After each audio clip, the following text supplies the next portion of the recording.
السلام علیکم۔ ٹھنڈے پانی سے منہ دھونے سے منہ کی جلد پھٹ جاتی ہے۔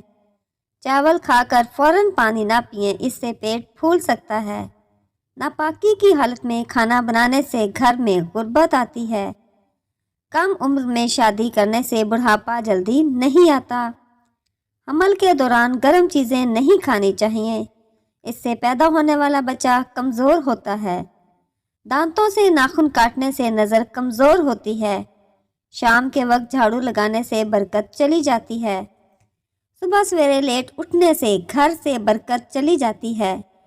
نہار منہ کیلا کھانے سے ذہنی دباؤ اور بے چینی ختم ہو جاتی ہے۔ موم بتی کی موم پھٹے ہوئے ہونٹوں پر لگانے سے درد میں کمی ہوتی ہے۔ پاؤں کے انگوٹھوں پر تلوں کا تیل لگانے سے قد بڑھتا ہے۔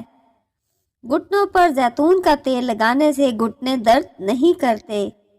مکھن میں ساگ پکا کر کھانے سے رات کو بار بار پیشاب آنا بند ہو جاتا ہے۔ اگر پیشاب پیلا آتا ہو یا بند ہو جائے تو بھنڈی کا سالن بنا کر کھانے سے پیشاب کھل کر آتا ہے۔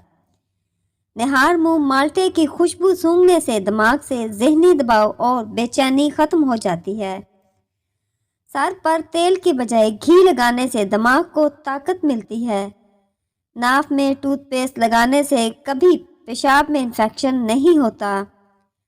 سر کے بال جھڑ رہے ہوں تو رات کے وقت اچار والا تیل سر پر لگائیں۔ اگر تھکاوٹ محسوس ہو رہی ہے تو پانی میں نمک ڈال کر پی لیں۔ سر پر تیل کی بجائے گھی لگانے سے دماغ کو طاقت ملتی ہے۔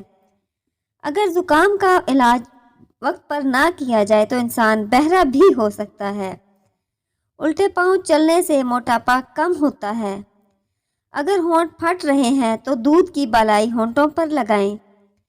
نظر کمزور ہو رہی ہو تو نہار منہ گاجر کھائیں۔ لال رنگ کے کپڑے پہن کر شہد اتارنے سے شہد کی مکھیاں ڈنگ نہیں مارتی۔ زکام کا ہونا برس کی بیماری سے نجات دلاتا ہے۔ حمل کے دوران اگر عورت مٹی کھاتی ہو تو سمجھ جائیں کہ اس کا بیٹا پیدا ہوگا۔ کھانسی ہونے سے فالج کی بیماری نہیں آتی۔ کھانا خوب چبا کر کھائیں۔ زیادہ ریشے والی غذائیں استعمال کریں، کام کریں اور مصروف رہیں۔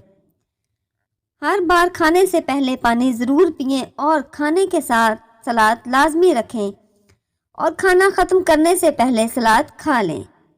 غصے سے پرہیز کریں، زیادہ غصہ کرنا موٹاپے کا موجب ہے۔ آہستہ آہستہ وزن کم کرنا بہتر ہے بجائے اس کے یکسر کیا جائے۔ اپنا وزن ہر ہفتے چیک کریں اور چارٹ پر نوٹ کرتے جائیں۔ قبض سے بچیں، چھان ملا آٹا استعمال کریں۔ نہ صرف ہاضمہ درست رہے گا بلکہ شوگر لیول بھی کنٹرول میں رہے گا۔ چھان زائد چکنائی کو جذب کرتا ہے۔ میٹھی چیزوں کا استعمال کم کریں۔ سالن میں غلطی سے نمک ڈل جائے تو پریشان نہ ہوں، اس میں صرف ایک چھلا ہوا آلو ڈال دیں، وہ تمام اضافی نمک جذب کر لے گا۔ اگر آپ معلوم کرنا چاہتی ہیں کہ انڈے خراب تو نہیں تو انڈے کو ٹھنڈے نمک ملے پانی میں ڈال دیں۔ اگر وہ تیرنے لگے تو سمجھ جائیں کہ انڈا خراب ہے اور اگر ڈوب جائے تو سمجھ لیں کہ انڈا ٹھیک ہے۔ سر درد کا بہترین علاج ایک لیمو لیں اور اسے کاٹیں، پھر اس کو اپنی پیشانی پر ملیں، سر درد ٹھیک ہو جائے گا۔ اگر آپ مچھر کے کاٹنے کی وجہ سے تکلیف دہ خارش کا شکار ہیں تو اس جگہ پر تھوڑا سا صابن لگائیں، خارش ختم ہو جائے گی۔ اگر آپ کے گھر میں چیونٹیاں اور کاکروچ بہت زیادہ ہیں تو ان سے چھٹکارا حاصل کرنے کا آسان طریقہ یہ ہے کہ فرش پر چاک سے لکیر لگا دیں، پھر دیکھیں کیا ہوتا ہے۔ انڈے کو ابالنے سے پہلے اگر پانی میں تھوڑا سا نمک ملا لیں تو انڈے کا چھلکا پھٹتا نہیں۔